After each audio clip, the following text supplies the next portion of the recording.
Welcome to The Explainer.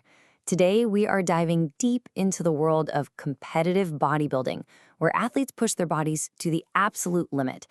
But here's the question. Does it really have to be that extreme? We're going to break down a pretty fascinating study that puts a traditional, hardcore method head-to-head with a newer, kind of gentler approach.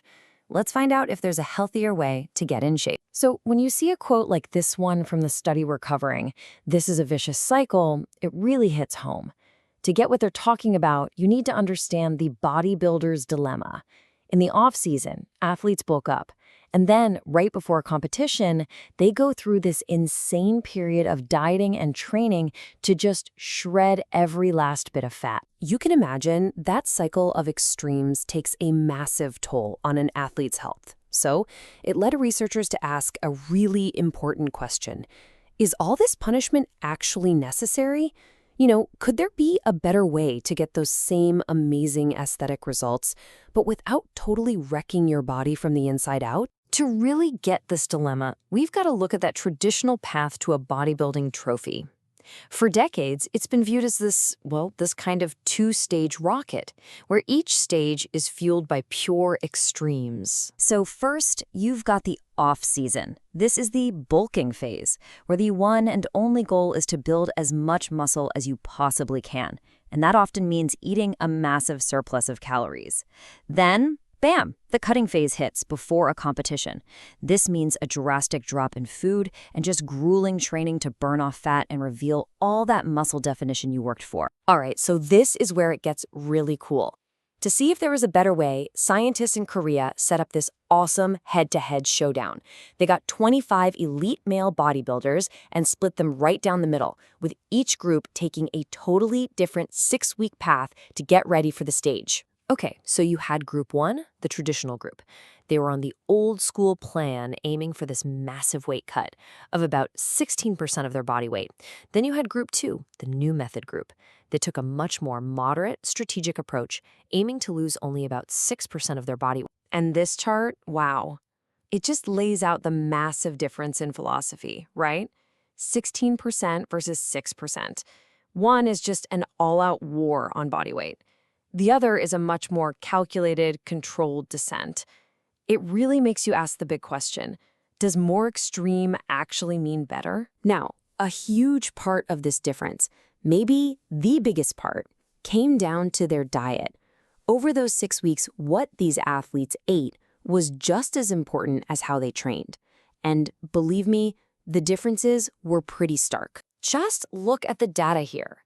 The traditional group, they started with more calories, but then just slashed them, dropping by about 900 calories a day by the end. The new method group, they started lower and made a much more gradual change, only dropping about 400 calories.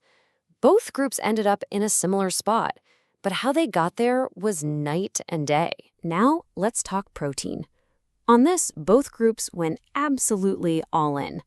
I mean, the guys in the traditional group were eating up to 4.7 times the recommended daily amount for a normal person. No surprise there, right? Protein is the building block of muscle.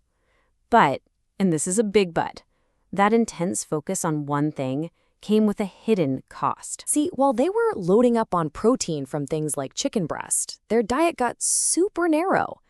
And that led to some huge gaps. For instance, their calcium intake, it plummeted to less than half of what's recommended. That is a serious problem for long-term bone health, especially when you're putting so much stress on your body. Okay, so we've got two completely different dietary plans. How did that actually play out in their bodies? Well, this is where the results start to get really counterintuitive. As you'd expect, both groups lost body fat. That was the goal. But look at this. The traditional group, the ones with that extreme cut, they also lost total body water. The new method group, on the other hand, actually increased their total body water over the 6 weeks. That is a massive finding. So why is body water such a huge deal? Well, because our lean body mass, the muscle we actually want to keep and show off, is about 70% water.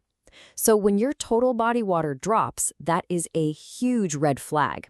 It's a strong sign that the traditional group wasn't just burning fat, they were likely losing the very muscle they had worked so hard to build.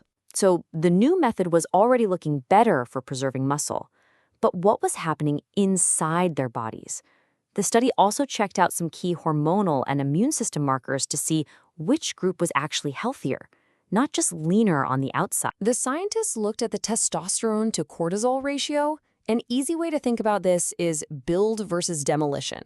Testosterone is your build hormone, and cortisol is your stress or demolition hormone.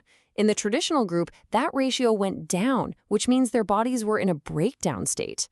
But in the new method group, the ratio actually went up, which means their bodies were in a muscle-building state. And the differences were just as crazy when they looked at the immune system. They measured something called immunoglobulin G, or IgG. Think of it like your body's immune shield. Well, in the new method group, that shield held steady, but in the traditional group, it dropped a lot. This weakened their immune systems, making them way more likely to get sick right before a huge competition. So after 6 weeks of different diets, different changes to their bodies, and totally different impacts on their health, what was the final call? Which method actually worked better for a competitive bodybuilder? And here is the absolute kicker. When they measured raw strength, testing their max bench press and squat, there was no significant difference between the two groups. All that extra suffering from the traditional method didn't give them any extra strength on stage. None. So when you put all the evidence together, the verdict is crystal clear. The new, gentler, low-reduction method was the decisive winner. It's not even a contest. The athletes on this plan kept their muscle mass, their immune system stayed strong, and they kept a healthier hormonal balance. They got the exact same competitive look and strength, but with a much, much healthier process. And this leaves us with a pretty big final thought. This study was done on elite athletes, people at the absolute pinnacle of physical fitness. So if the most extreme approach doesn't even give them better results and actually damages their health, what does that tell you about the brutal crash diets and extreme weight loss fads that so many of us are tempted to try?